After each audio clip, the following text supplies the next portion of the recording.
Chris Jones ends his holdout, and they just agree to a 1-year deal. Let me explain this to you. Now, the financial aspect and the amount of money on this deal has not been released as of this point in time. Maybe it just got out recently, but at least when I was putting these notes together just a few minutes ago before I came on the show and started the segment up, there was no money being released in the Chris Jones situation yet. I'm confused by this, though. This is a deal from what I understand. Essentially, what we know is that he had the 1-year thing, the franchise tag, whatever it might have been. He needs to agree on 1-year deal. We saw it occur with Saquon Barkley and Josh Jacobs. Okay. This appears to be what he did, just this 1-year contract. He's a free agent after the season. Obviously, I do believe that there is a potential to franchise tag him one more time. I do not know what the money will be on that franchise tag, if that is what the Chiefs so do decide to do. But he has this 1-year deal, and it's highly incentivized. There's a lot more incentives involved in this deal.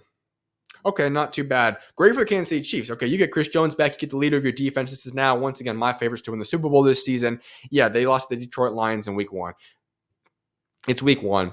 They didn't have the best weapon in all of NFL and Travis Kelce, nor did they have the second best defensive player in all the NFL behind Aaron Donald and Chris Jones. Those two guys are both back. I think they have a chance to repeat. They're my favorite to win again.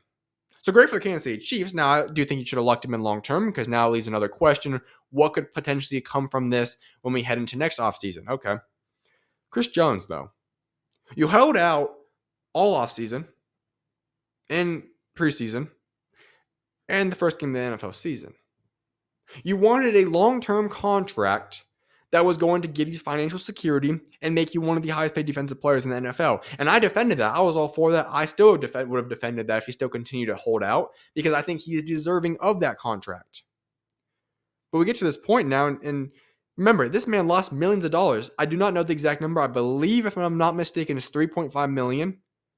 Don't quote me on that, but I do believe it's about $3.5 million he lost between fines and his game check he would have earned had he played in game 1 against the Lions Thursday night. So he does not get that money now. So when now look at this, these incentives have to at least include and make up for that $3.5 million and the fines and the game check he lost in week 1, just to break even. But if he was to agree to this has to be a deal that is involving much more money and security this season, because you're at least going to have to look at more than 3.5, whether that be 5, 6, 7, 8 million more than what he's at right now. So it's a complex deal. I don't know exactly where this is going to end in terms of his exactly financial earnings he'll get this season, but it just confuses me a little bit. If you were going to go through all this work to hold out, which I respect and I agree with, why give in now?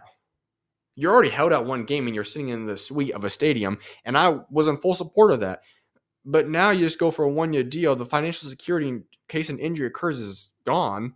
You don't get that. I get you want to play football, and I get that. Like, if that was your decision all along, then go play preseason, go do all your thing. Don't sit out the week 1 of the season. So it's a confusing situation that I quite frankly do not get on their part, but it is what it is. Kansas City Chiefs get their guy back.